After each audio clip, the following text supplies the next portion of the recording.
Muchas gracias, doctor Concheiro. Desde luego creo que los comentarios que han estado virtiendo los compañeros en el chat eh, dejan muy claro que ha estado más que por encima de las expectativas.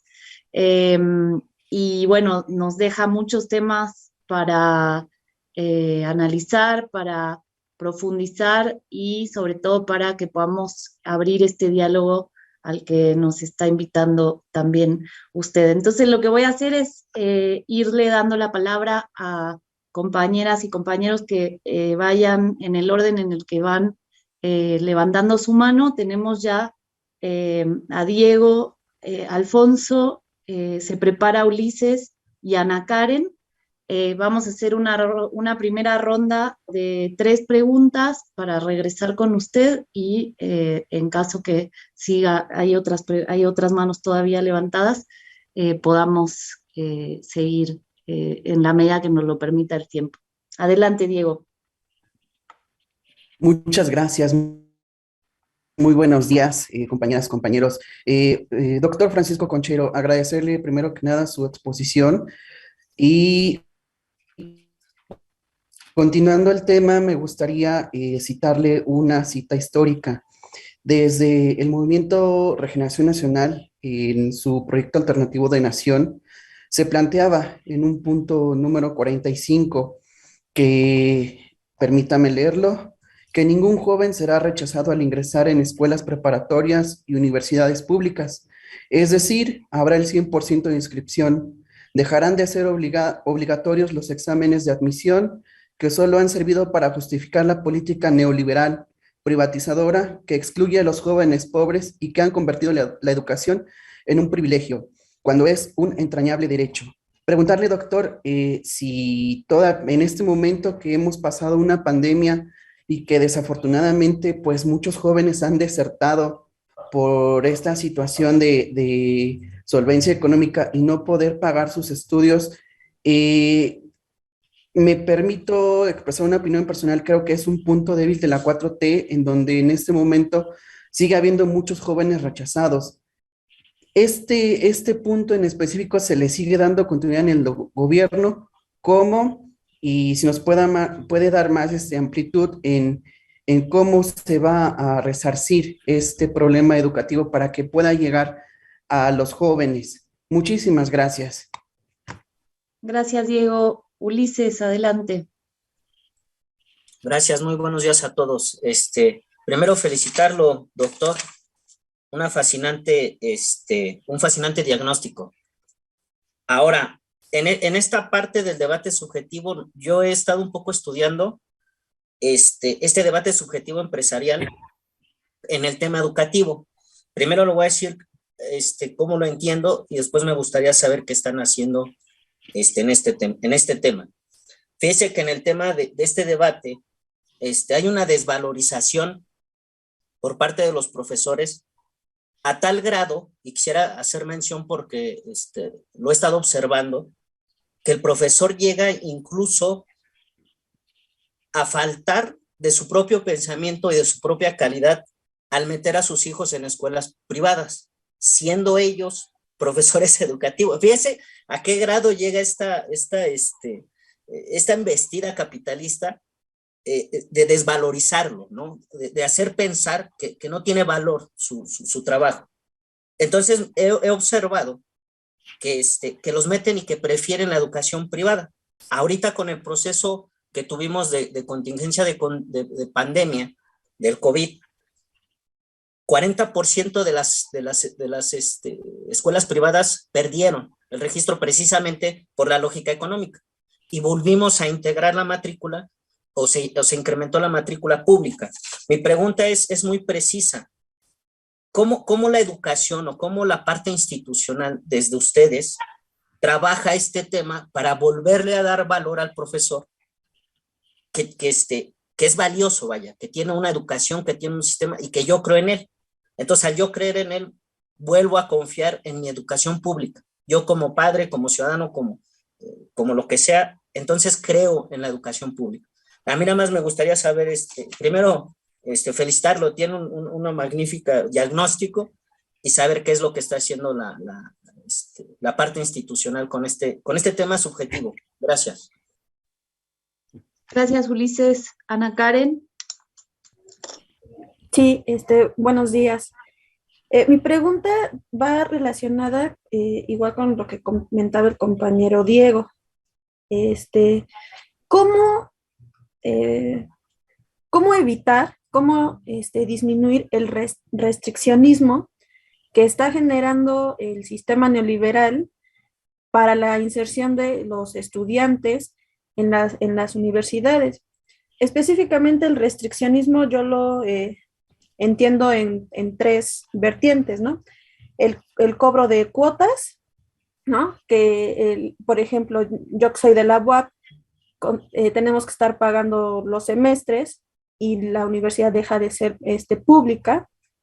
Segundo, hay programas de la propia universidad, acá en Puebla es el ejemplo que retomo, en donde en los centros focales, por ejemplo, Izúcar de Matamoros, por ejemplo, Tehuacán, empiezan a crear centros, ¿no? O sea, ampliar. Pero la ubicación geográfica aún así sigue siendo limitada para compañeros, estudiantes o jóvenes que quieren hacer el estudio universitario. Como en este caso, la LEGES que se aprobó meses anteriores y ¿cómo, o sea, cómo está haciendo para batallar estas dos temas de restricción, el tema de las cuotas y la ubicación geográfica? Si me pudiera apoyar, gracias. Muchas gracias, Ana Karen. Y subsecretario, regresamos con usted. Sí, muchísimas gracias por las preguntas, creo que son claves. La primera y la última creo que pueden integrarse en una sola respuesta, ¿no? Con Ana Karen ahí sí está de acuerdo ella. Yo les diría, el artículo 3 en un transitorio determinó generar un fondo para la gratuidad y la cobertura de la educación superior. Este fondo para la gratuidad y la cobertura no ha sido instalado como tal, ¿sí? No ha habido la capacidad, sobre todo pandemia por medio, de establecer ya toda una condición para avanzar en la gratuidad. La gratuidad en el país es del orden, en su conjunto, de 17,000 millones de pesos. No es imposible, pero es una cantidad muy fuerte la que deberíamos recibir para la gratuidad. Este año vino anunciándose cara a este fondo 753 millones para la gratuidad y el incremento de la cobertura, que es también el otro aspecto que muy consciente Ana Karen nos plantea. O sea, no se trata nada más de la cobertura en la ciudad de Puebla, sino la capacidad que puede tener esta universidad de sus distintos centros, pero también la integración de nuevos subsistemas de la misma. Y yo les diría, tuvimos digamos, la forma en la cual fue determinada gran apoyo, pero insuficiente frente a la cantidad de los 17,000 millones. Para hablar con franqueza entre nosotros, ¿sí? Ha sido un verdadero problema. Las instituciones que menos dinero tienen son las más caras, ¿sí? Las instituciones más pobres de nuestros subsistemas son los más caros. Tenemos 5.1 millones de estudiantes en la educación superior, tanto de licenciatura como a nivel posgrado, o de las distintas, digamos, técnico superior, profesional asociado, licenciados, ingenieros, etcétera, más posgrados, son 5.1 millones. son los subsistemas de las universidades politécnicas y tecnológicas y del Tecnológico Nacional de México, que se encuentran ubicadas, que son aproximadamente 700,000 estudiantes en conjunto por este subsistema, tienen el mayor nivel de dispersión a nivel nacional, pero tienen las peores condiciones por alumno. O sea, tenemos una desigualdad, además de la falta de dinero para la gratuidad y el incremento de la cobertura. Tenemos una condición del magisterio y una condición material precaria con respecto a las universidades autónomas públicas en los estados de nuestro país. Entonces, asistimos, quisiera sentarlo y afianzar esta idea, una geografía de las desigualdades muy fuerte, ¿sí?, en el sistema educativo mexicano.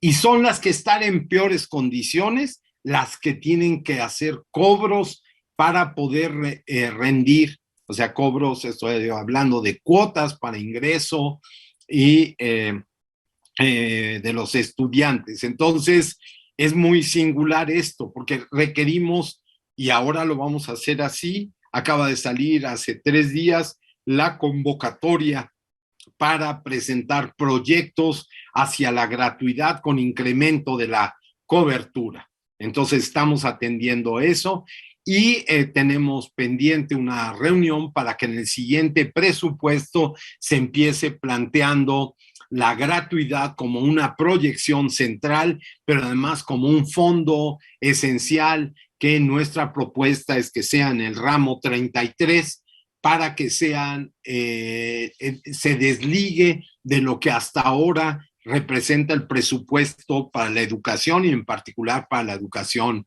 superior.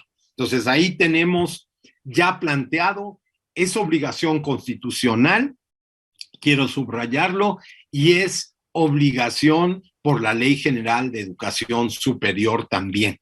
Entonces, está sentada las condiciones para hacerlo, sí, no hay excusa, hay que avanzar sobre ello en términos de lo que la propia Constitución en su transitorio, en el artículo 3, plantea que será gradual, atendiendo a la imposibilidad de hacerlo de un solo golpe, ¿sí? Pero está planteado allí y les pedimos desde cada entidad, y eso, la insistencia en este punto es central. Nuestro presidente lo ha planteado una y otra vez y nos parece a nosotros esencial.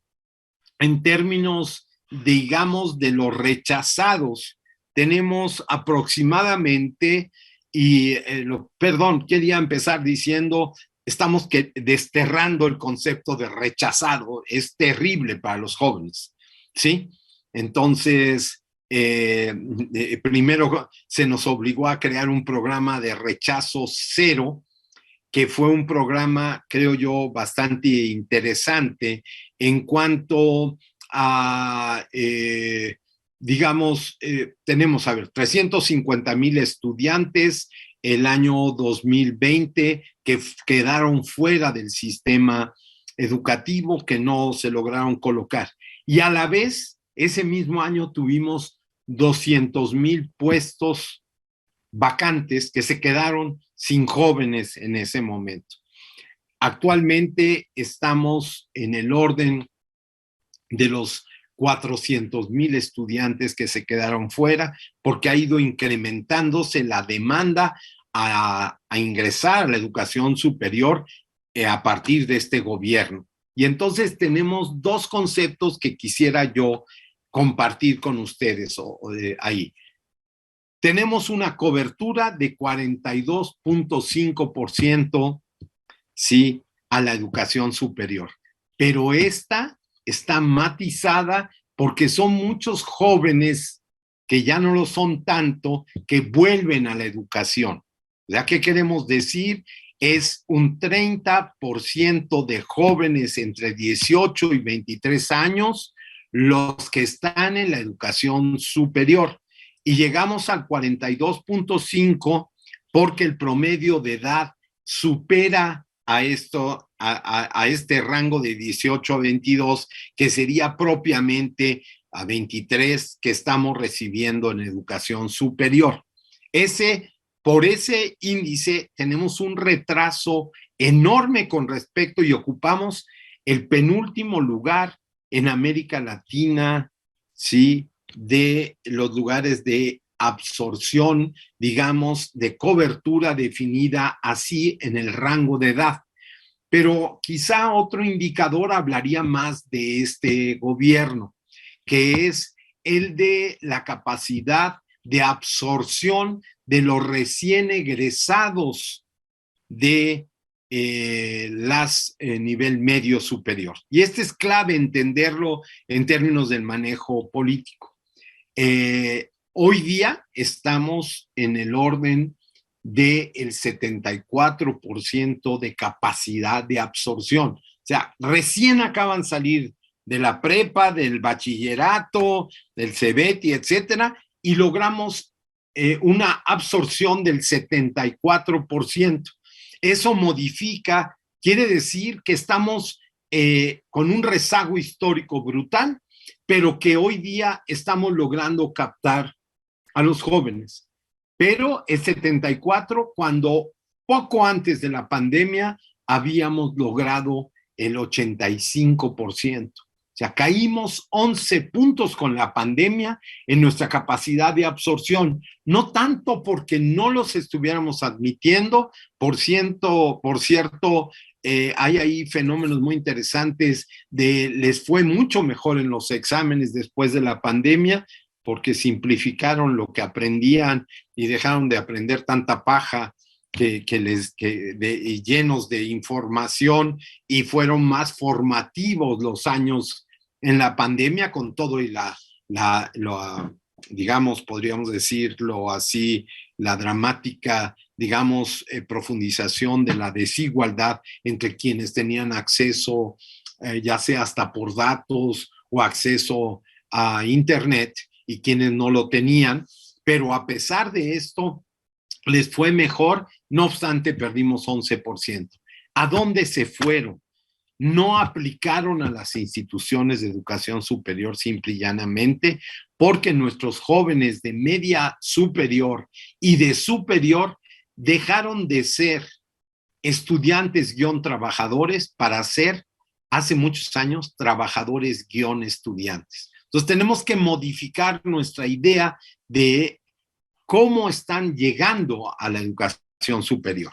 Entonces voy más rápido para poder establecer un mejor diálogo con otras dudas que existan. Entonces, hoy día tenemos, y se los planteo así, una fuerte presión. O sea, tenemos esos 753 millones sobre los 17,000 que necesitamos, y los estamos concursando, sí, con las instituciones que menores condiciones tienen para la admisión por un problema, digamos, de empobrecimiento de sus condiciones materiales, de los profesores, esto y lo otro, para poder admitir más estudiantes en los subsistemas de mejor dispersión geográfica. Segundo, tenemos un programa que hoy se llama Tú Decides, y ojalá puedan meterse a él.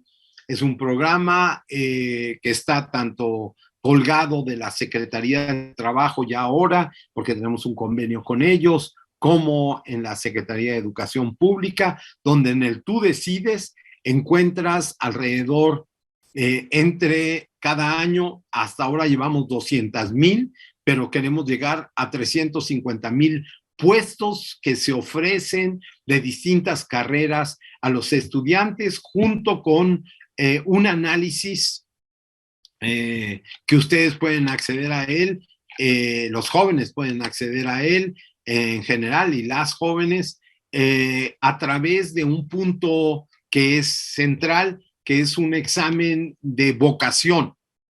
Un examen de vocación donde le puedes ir cambiando varias cosas, metiendo más información de varios niveles, pero que te permite ver la vocación que tú muestras a partir de tus propios intereses, para romper con un problema gigante que tenemos. La gente quiere ingresar, los estudiantes quieren ingresar a 4 carreras. No me meto con ellas, sí, pero ustedes todos lo sabemos cuáles son esas 4 carreras. Son las carreras que en sus casas sus padres, bajo la mentalidad dominante, repiten para que vengan. Es medicina, derecho, economía, contabilidad, alrededor de ese tipo de orden de elementos, y tenemos entonces, viven los jóvenes clavados en estas 4 carreras. Entonces, le estamos luchando con eso, pero además ustedes pueden tener acceso tanto a la bolsa laboral de la Secretaría del Trabajo, ¿sí?, como a otras bolsas laborales que existen y que subimos de las distintas instituciones. Viene junto a poder ingresar a ese Tú Decides, porque si estamos hablando de arriba de 200,000, es fundamental meter este programa con más fuerza, con becas tanto de las públicas como de las particulares, como una obligación de ley de la Ley General de Educación Superior.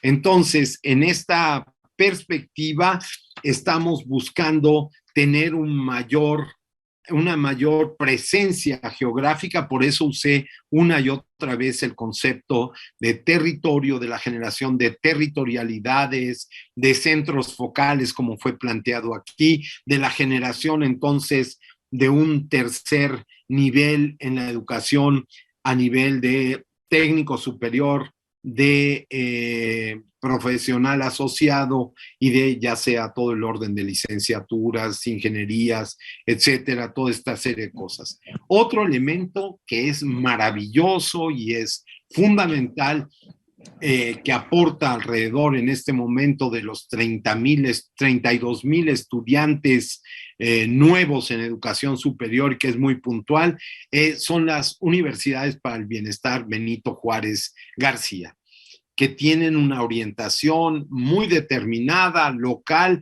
en un sistema nacional de intercambio que es clave hoy día, pero que son 32,000 estudiantes sobre ya lo que he mencionado de cuántos se siguen quedando fuera, es aún insuficiente. Las universidades interculturales que mostré como ejemplo y una revisión profunda, mandatada por ley también, de las universidades tecnológicas, politécnicas y de las universidades también a nivel del Tecnológico Nacional de México y las universidades autónomas de los estados en términos de una estrategia de crecimiento. Por ejemplo, en la UAP hemos logrado establecer, sí, en las 2 ciclos anteriores, una admisión masiva, mucho más allá, sí, en apertura con la universidad, donde se establece una suerte de propedéutico y de mayor integración, lo mismo que en la Universidad Autónoma de Sinaloa y en otras universidades que han seguido creciendo sustancialmente en términos de la oferta. Me voy a lo de la desvalorización.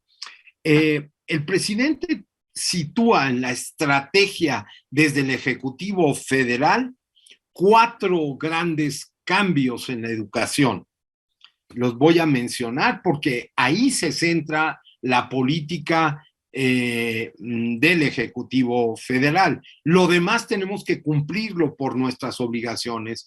1, todo el sistema de becas, que a propósito no mencioné en el punto anterior. El sistema de becas tiene un sistema general de becas.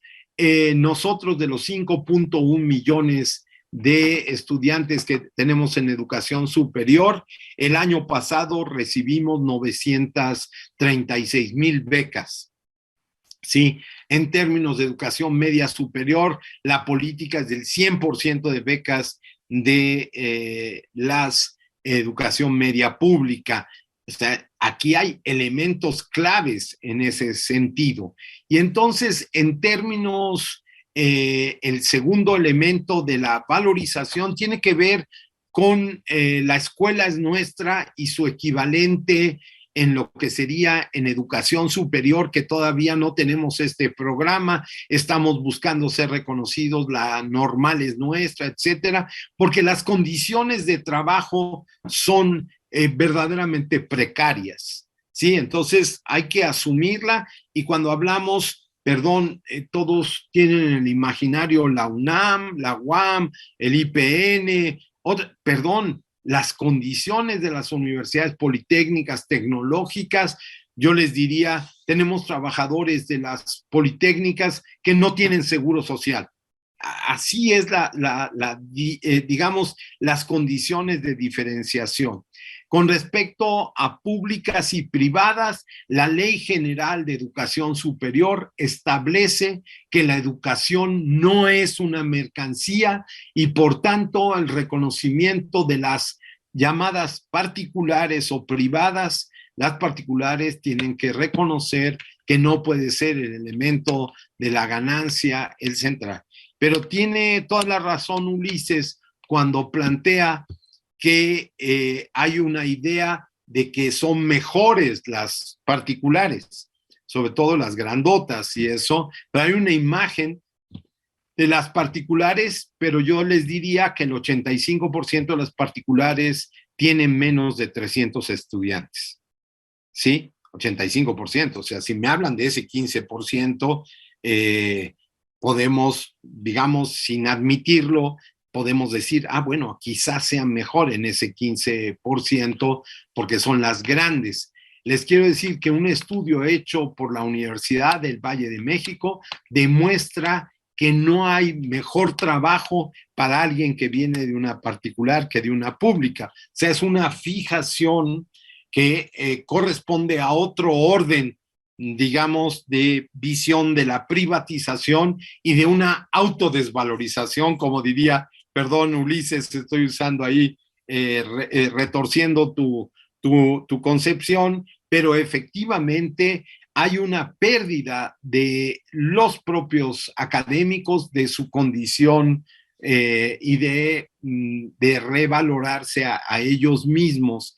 ¿Qué hemos hecho con respecto a esto? Y es central. Bueno, el artículo 3º revaloriza al magisterio en su labor como sujeto de transformación. A mí me parece eso central. El segundo, se establecieron una estrategia para la mejora continua del magisterio, aprobada por la Cámara de Senadores como un punto de referencia sobre la revalorización.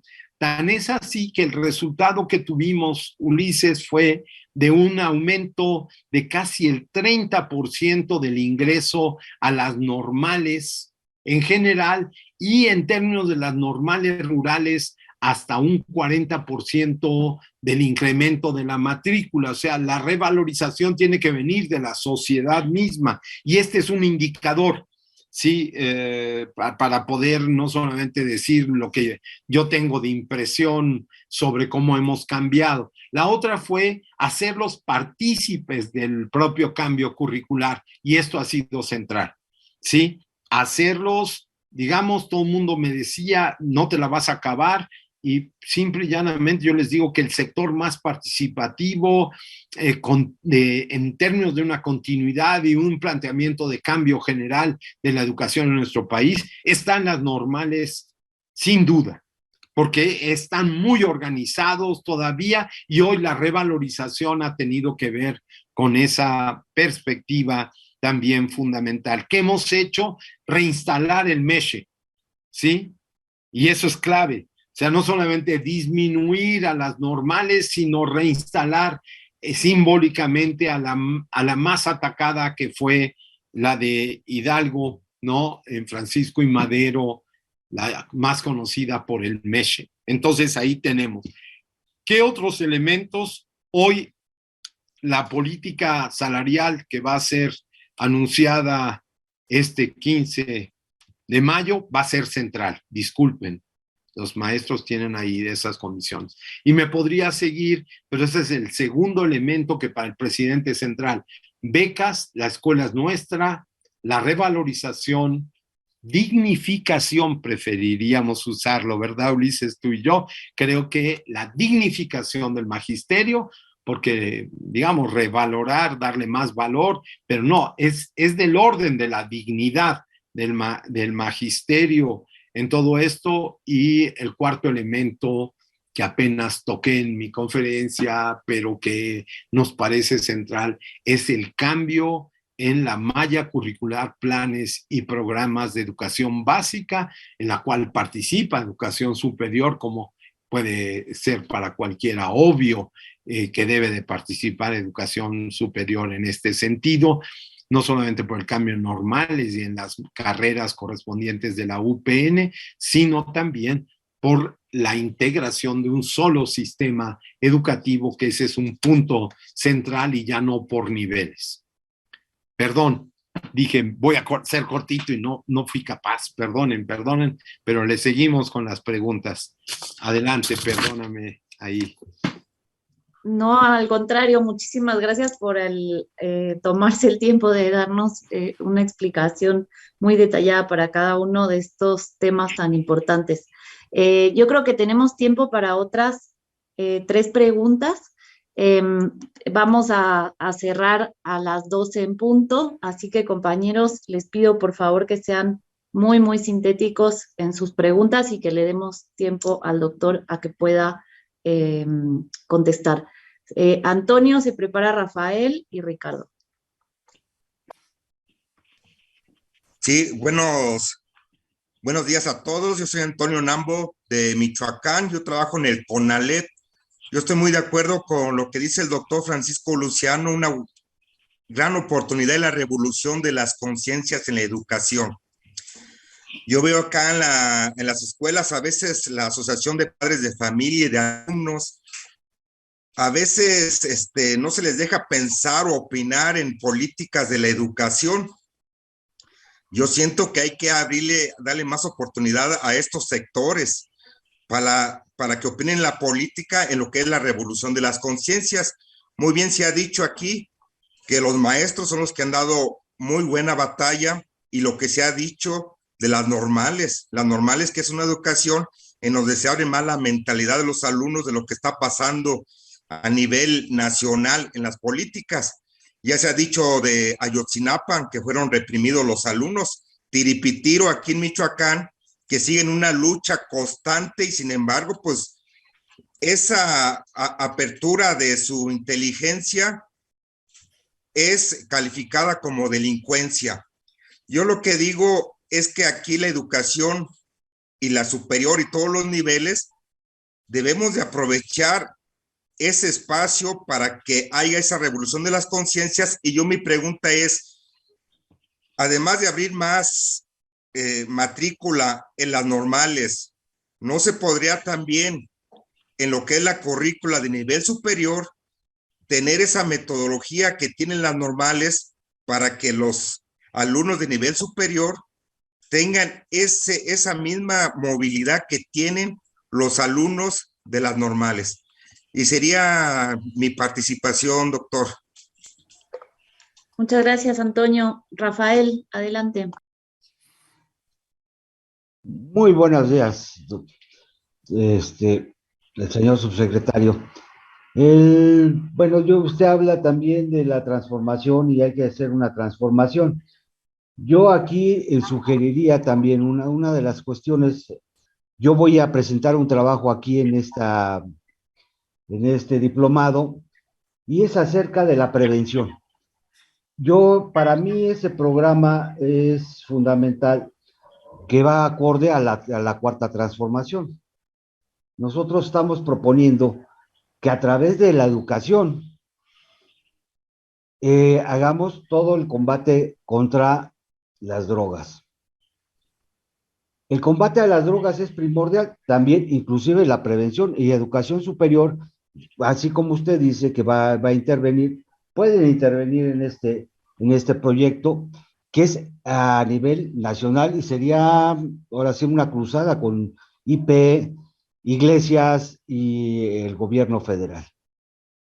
Ese planteamiento para nosotros es fundamental porque no tenemos una prevención. Tenemos información, mas no tenemos formación. Y eso es primordial. O sea, si no tenemos la formación, pues estamos llegando a la vaguedad en educación completa, en todos sus sentidos, todos los sentidos completos. Pues no tenemos una prevención desde la infancia. Si tenemos esa Compañero, prevención, perdón, te pido si puedes ir concretando para que podamos ya dar voy a oportunidad a concluir, voy otra a acabar. pregunta. ¿Qué están haciendo con las prevenciones ustedes? Porque educación le corresponde prevención. Yo trabajé en educación con un secretario que está aquí en la cuarta. Entonces, para nosotros fue primordial, pero toda esa política la deshicieron. No hay nada. O sea, ¿qué están haciendo en materia de prevenciones? Gracias, compañero. Y Ricardo, por favor, muy breve. Sí, gracias. Buenos días a todos. Tengo 3 preguntas, son rápidas. Primero que nada, bueno, la primera pregunta ya la contestó el subsecretario, es ¿qué tan sensibles están siendo los maestros o cómo se han mostrado ante los cambios del nuevo rumbo que va a tomar la educación? Ya nos comentó que los involucraron. Entonces, con esa parte, bueno, pues ya los tienen de su lado, ¿no?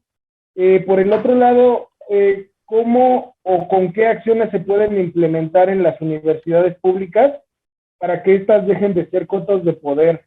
Vemos, por ejemplo, esto de la estafa maestra, donde universidades públicas en las cuales estaban metidas las manos de partidos políticos y hasta la fecha siguen metidos partidos políticos. La UNAM es un caso, o sea, ¿cómo es posible que la mejor universidad de México sea un coto de poder del PRI? O sea, ¿y por qué sigue siendo? ¿Y cómo se puede combatir esa parte? O sea, no deben de ser botín político las universidades públicas. Y finalmente, las mejores universidades de México son públicas. Aunque les duela voy a usar esa palabra, aunque les duela a los fachos y aunque les duela a los de derecha. ¿Cómo se le puede imbuir un nuevo pensamiento al estudiante de la universidad pública para que se sienta al mismo nivel que el supuesto nivel que tienen los estudiantes de las universidades privadas y se les complemente esa educación de calidad de alto nivel que reciben con este pensamiento estratégico que los lleve en un momento dado a convertirse en empresarios que generen proyectos nacionales en beneficio de la nación mexicana? Y esa es toda mi participación. Muchas gracias. Gracias, Ricardo. Bueno, muy interesantes sus preguntas. Doctor, le regresamos la palabra. Tenemos unos 10 minutillos para cerrar. Gracias. Muchas gracias, Patricia. Antonio, de CONALEP, te pido, y a ustedes si quieren, cerramos ayer un encuentro de CONALEP precisamente como toda la experiencia laboral y el acercamiento a la economía social y solidaria, la generación de otras economías posibles desde CONALEP y cómo esto podría ayudarnos a avanzar. En las consultas sobre el cambio a la educación básica, tomamos en cuenta desde los niños y los padres en la consulta en términos súper interesantes. Con los niños les pedimos que dibujaran la escuela actual y la escuela que ellos desean, ¿sí? Para no meternos en echarles el rollo y problemas hasta legales y formales, pero a los padres a plantearse la escuela deseada para sus hijos. Fue un ejercicio que, por cierto, nos prestaron ahí la Benemérita Universidad Autónoma de Puebla para hacerlo y ahora lo estamos haciendo en las 32 entidades federativas porque fue interesantísimo. Los niños sitúan la escuela vista no solamente por la pandemia, sino según los análisis de los primeros dibujos, sitúan al maestro en una condición no muy favorable con respecto a los niños, sinceramente. O sea, la pandemia y toda la cercanía al maestro dibujan una escuela casi desde el patio desde el exterior y no desde el interior. Bueno, esto es muy fuerte en términos de eso.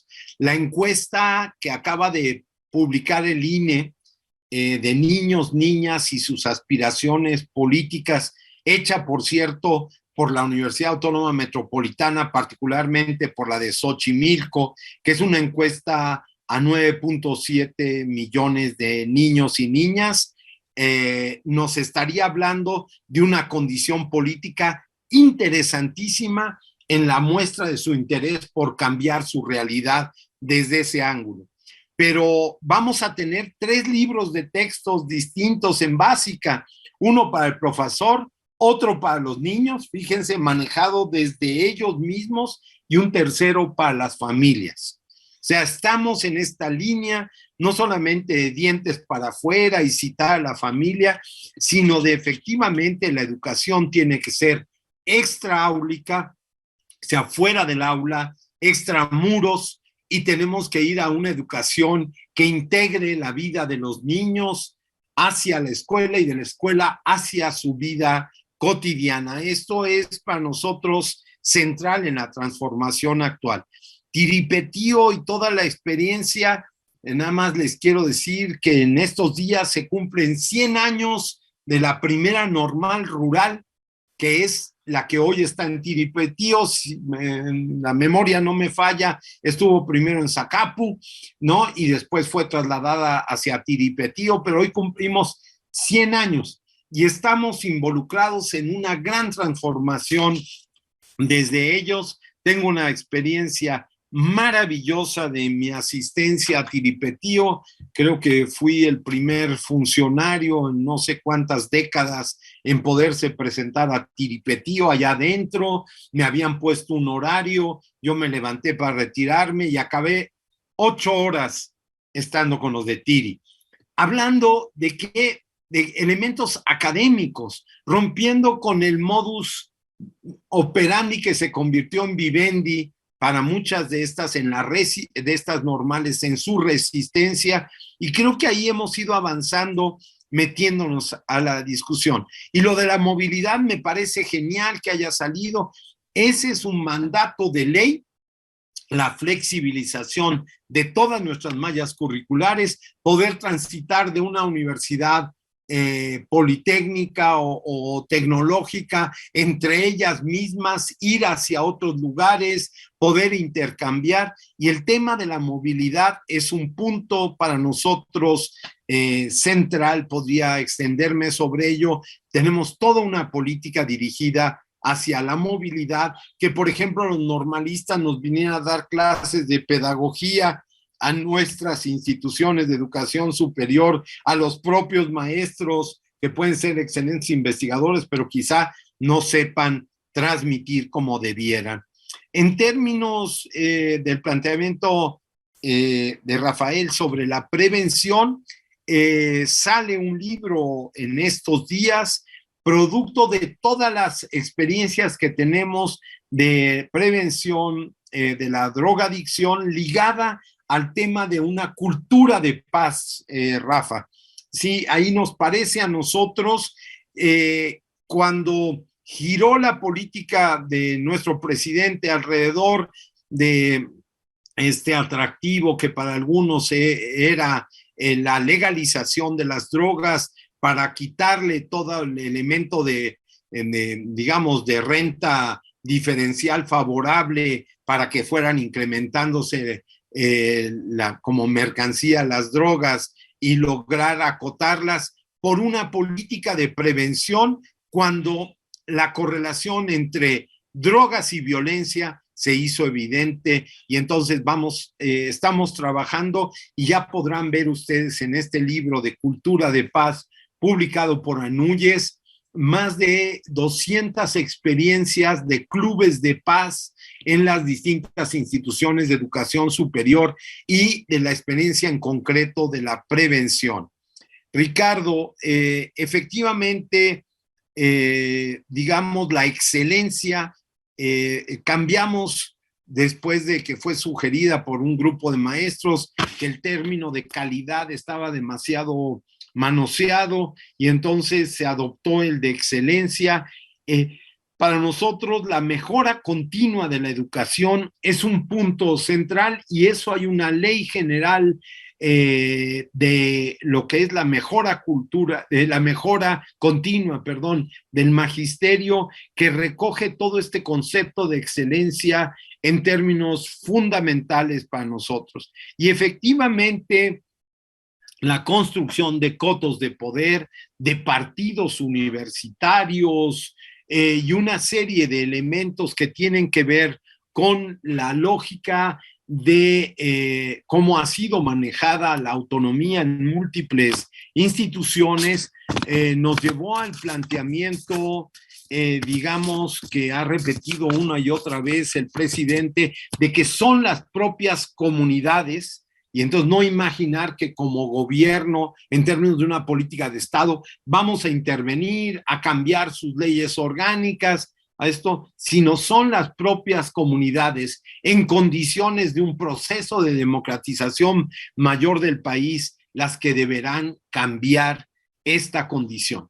Y creo que es fundamental la forma en la cual se entiende el hacer la política, y me queda un minuto para decirlo, que es: nosotros no podemos sustituir a la gente que tiene que cambiar las cosas, a las personas que organizadas pueden cambiar sus propias vidas. Tenemos que crear las condiciones para esto, pero no podemos sustituirlas, y me adscribo, no solamente por lo que haya dicho nuestro presidente, sino me adscribo a esta perspectiva porque es una perspectiva donde coloca la confianza en la gente, la confianza en los maestros y maestras, la confianza en los jóvenes, la confianza en los niños, que deben de ser sujetos y sujetas, y las niñas de su propia transformación.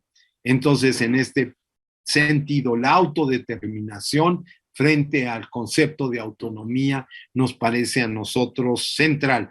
Ya no me da el tiempo de hablarles de múltiples experiencias en este momento de cómo cambiaron sus universidades, cómo están en congresos. Métanse digamos, a la página de la Universidad Autónoma de Zacatecas para que vean el proceso que ellos mismos iniciaron, sí, en su gran transformación. Muchas gracias, Patricia. Muchas gracias a todos. Vuelvo a saludar a André, sí, Lázaro, con un fuerte abrazo.